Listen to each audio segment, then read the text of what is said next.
n'a jamais menti. Il a seulement appris à attendre. J'ai passé des années à tracer des orbites, à calculer des masses, à nommer des cailloux de glace.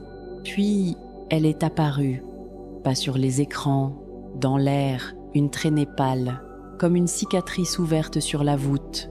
J'ai ajusté les lentilles, j'ai mesuré la composition. Carbone, silice, traces d'isotopes inconnus. Rien d'anormal, sauf la lumière. Elle ne se réfracte pas. Elle entre, elle traverse les rétines, elle descend dans le crâne. Les premiers rapports sont venus des villes, des rires qui se brisent, des mains qui se serrent trop fort, des yeux qui fixent le vide et y voient la fin.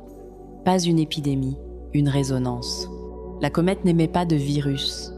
Elle émet un rythme, une pulsation qui épouse les peurs enfouies, qui les rend visibles. J'ai observé les données, les courbes montent, les seuils tombent. La violence n'est pas nouvelle, elle est seulement démasquée. La lumière agit comme un miroir sans teint. Elle ne crée pas la chute, elle l'accélère. J'ai essayé de filtrer, de bloquer les longueurs d'onde, d'éteindre les écrans, mais le ciel ne s'éteint pas. Il est là, dans les vitres, dans les flaques, dans le reflet des lunettes posées sur la table. J'ai fermé les yeux et je l'ai vu. La chute, la mienne, celle des autres, celle du monde, pas comme une prophétie, comme un rappel.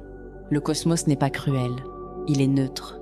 Il expose ce qu'on porte, ce qu'on a refusé de nommer, ce qu'on a laissé pourrir sous le vernis des habitudes.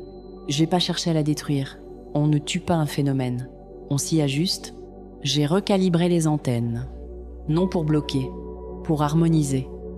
J'ai diffusé un contre-rythme, pas un bouclier, un écho, le bruit d'un cœur qui bat, le son d'une voix qui respire, la fréquence de ceux qui restent debout. Pas pour nier la peur, pour la traverser.